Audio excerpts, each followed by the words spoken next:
स्वर्गीचे अमर इच्छिता ती देवा, मृत्यूलोकी व्हावा जन्म आमा. काय कारण असन बरं? तर वैकुंठीचा देव आणूया कीर्तनी. नामस्मरणामध्ये एवढं ताकद आहे की देवाला सुद्धा हाक मारण्याची. कारण पंढरपुरामध्ये काय आहे, तेथे असे देव उभा, कैसी समचरणाची शोभा. म्हणजे पंढरपुरामध्ये कीर्तनामध्ये देव उभा असतो, म्हणून देवाची द्वारी उभा क्षणभरी. उभा म्हणजे आडवा नाही, झोपलेला नाही. देवाची द्वारी उभा. उभा म्हणजे स्थिर आहे, म्हणजे रजोगुण तमोगुण नाही.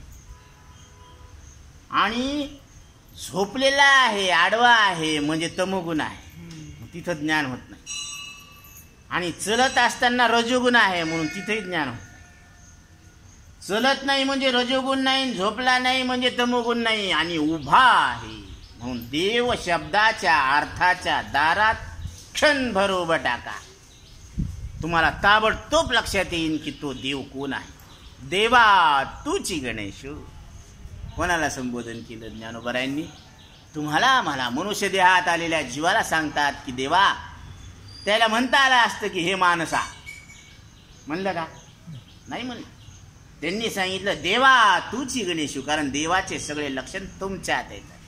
देव एक आहे, देव दिसत नाही, देव बदलत नाही, देव मरत नाही. बरोबर आहे ना? सगळ्याचा देव कसा आहे? एकच आहे ना, सबका मालिक आहे ना. देवाला सगळं कळतं ना. हा, तुम्हाला कळतं ना. तुमचा बदल झाला का? तुम्ही बदलले नाही, देव बदलत नाही. तुम्ही दिसत नाहीत, देव दिसत नाही. तुम्ही मरत नाहीत, देव मरत नाही. कारण जे बदलत असतं ते मरत असतं, जे मरत असतं तेच जन्मत असतं. म्हणून जातशी ही ध्रुव मृत्यूर ध्रुवम जन्म मृतस्य तस्माद परिहार्यर्थे नत्वम शोचितुम अर्हसि. अर्जुना, ज्याचा जन्म झाला त्याचा मृत्यू निश्चित आहे, आणि ज्याचा मृत्यू झाला त्याचा परत जन्म निश्चित आहे. म्हणून उपजेते नाशी नाशिले पुनरपि दिसे, हे घटिका यंत्र जैसे परिभ्रमेगा.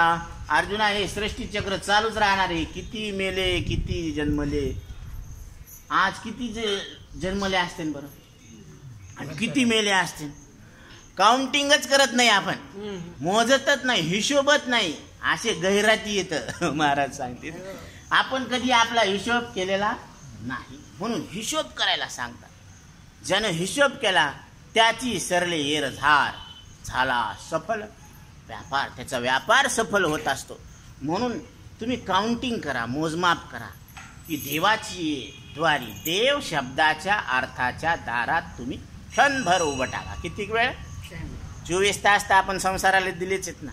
तीच बायको, तेच लेकरं, तेच घर, तेच ईश्वर, सगळं तेच आहे. मग तुम्हाला तेच चिंतन का आवडत नाही बरं? ते म्हणतात की यायच्या पोतीत जावं ना, तर हे नेहमी तेच सांगत आहेत. तेच सांगत आहेत म्हणजे जे रोग आहे ना ते डोस द्यावा लागेल ना. 2 बूंद जिंदगी के. तुम्हाला जर पोलिओ असेल तर कोणतं ट्रिपल डोस द्यावा लागेल ना. तसं कोरोना आहे तर मग तेच डोस द्यावा लागेल. तसं ब्रह्मरस घेई काढा तेने पिळा. कारण भवरोग आहे प्रत्येक जीवाला, जन्म मृत्यूचा रोग लागलेला आहे. त्या रोगातून मुक्त होण्यासाठी तुम्हाला ब्रह्मरसाचा काढा देणं आवश्यक आहे. म्हणून हा ब्रह्मरस काढा घ्या. म्हणून श्रीराम गुरु सांगतात, श्रवण मनन निधी ध्यास करिये साक्षात्कार, सच्चिदानंद परब्रह्म हो कहे छे वेद पुकार. बाळ शिष्या, हे 6 वेद, 4 वेद, 6 शास्त्र, 18 पुराण, 14 वेदी जाण साई शास्त्री कारण, 18 ही पुराणे हरीसी गाती. आणि ते हरी कोण आहेत? तुम्ही आत्ता आहेत, इथं आहेत, माहीत आहेत, म्हणजे प्रत्यक्ष आहेत. म्हणजे तुम्ही हरिरूपानं प्रत्यक्ष आहे. बरोबर आहे. प्रत्यक्ष शब्दाचा अर्थ जे आत्ता आहे, इथं आहे, माहीत आहे, कळायला लागलं, ज्ञात आहे, तेच प्रत्यक्ष. मग इंद्रियाद्वारे शरीरही प्रत्यक्ष आहे, आणि इंद्रिया वाचून मनही प्रत्यक्ष आहे, आणि इंद्रिया वाचून मी प्रत्यक्ष. मग इंद्रियाद्वारे जे प्रत्यक्ष शरीर आणि जग ते स्थूल प्रत्यक्ष, आणि इंद्रिया वाचून जे मन प्रत्यक्ष ते सूक्ष्म प्रत्यक्ष, आणि त्या मनाला जाणणारे आपण इंद्रिया वाचून सूक्ष्म प्रत्यक्ष आहोत. पण आता फरक पहा की हे शरीर जग स्थूल जड अनात्म प्रत्यक्ष, आणि मन सूक्ष्म जड अनात्म प्रत्यक्ष, आणि त्याच अंतकरणात मी सूक्ष्म चैतन्य आत्म प्रत्यक्ष. म्हणून आत्म राजू तव माऊली सांगायला लागले बरं का. आता ज्ञान मात्रची भरीव तुमचं लक्षण सांगितलं. आत्मा कसा आहे? राजा आहे. मग आपण राजा आहोत असं कुणी सांगितलं का आपल्याला? राजा चक्रवर्ती निजेला सुमन सेजेवरी, तो स्वप्नी होऊनी भिकारी जात्यंदा घरी भीक माग, एक कुटका यावया हाता तो निचाशी म्हणे रे तू राजा धन्य तत्वता. हे राजा कशाच्या गादीवर झोपला? सुमन सेजेवरी, म्हणजे फुलाच्या गादीवर झोपला पलंगावर राजा. त्याला कमळाच्या, आणि त्याला स्वप्न पडलं की तो स्वप्नामध्ये भिकारी झाला, आणि तो निचाच्या दारी जाऊन भीक मागायला लागलो की राजे हो एक का द्या आम्हाला, तुमच्या लेकरा बाळाला आशीर्वाद लागला. हे राजा आणि ते द्वारपाल हसायला लागले. ते ऐकून त्याच ते भरायला लागलं ना. तसं साधू संत हसायला लागले, कारण आपण बरळायला लागलो. मी सुखी आहे, मी दुःखी आहे, मी पापी आहे, मी पुण्यवान आहे, मी येणार आहे, मी जाणार आहे, मी करताय भक्त आहे, सुखी आहे, दुःखी, असं बरळायला लागलो ना आपण. आणि साधू संताला माहिती आहे, ज्ञानोबरायला माहिती आहे, तुकोबरायला माहिती आहे काय हे राजे आहेत राजे. आत्म राजू तव ज्ञान मात्रची भरीव, हे ज्ञानानं ओतप्रोत भरलेले आहेत. भरला घनदाट हरी दिसे, ज्ञान देव म्हणे हरी हा वैकुंठ आता आहे इथे, आणि तुम्ही वैकुंठ कुठे? वर आहे, वर नाही, इथे आता आहे. जिथं वाणी कुंठित होते त्याला वैकुंठ म्हणतात. आणि तुमचं स्वरूपच असं आहे, आपलं स्वरूपच असं आहे की तिथं मन वाणी बिनरूप. वाणीचं काही काम नाही. वाणीनं वर्णन करावं संसाराचं, संसारातल्या वस्तूचं वर्णन करावं, आत्मस्वरूपाचं वर्णन करूच शकत नाही. मन वाणी बिनरूप.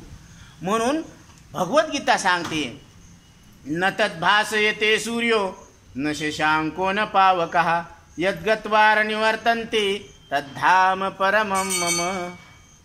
अर्जुना, तिथं मन वाणी हे डोळे यांचं काहीच काम नाही. कारण हा आत्मा सूर्यानं चंद्रानं अग्नीनं प्रकाशित होत नाही. कारण यमराज सुद्धा सांगतात, मृत्यूदेवता यमदेवता सुद्धा सांगतात नचिकेताला, बाळा हा जो आत्मा आहे तो विजेनं अग्नीनं मनानं सूर्यानं चंद्रानं प्रकाशित होत नाही, ताऱ्यांनी प्रकाशित होत नाही. उलट याच्यामुळेच ते प्रकाशित होतात. म्हणून 12-16 जणी हरीशी नेनती म्हणून फिरती रात्रंदिवस. या 12-16 जणी कोण येतात? तर 12 आदित्य म्हणजे 12 आदित्य येत, हे 12 आहेत. आणि चंद्राच्या 16 कला येतात. तर त्या 16 कला मिळून या आत्म्याला जाणू शकत नाही.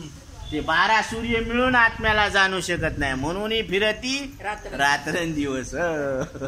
म्हणून हे नाथ महाराज सांगतात की आत्मा यांचा विषय नाही, मन वाणी बिनरूप. म्हणून जाणीव जेथ न रिगे विचार मागुता पावली फिरे तरकू ऐनीने घे अंगी जया. अर्जुना तया नाव ज्ञान येर प्रपंच हे विज्ञान तेथ सत्यत्व बुद्धी हे अज्ञान हेही जाण. आता याला खरं समजणं, मी समजणं, माझं समजणं हेच अज्ञान आहे.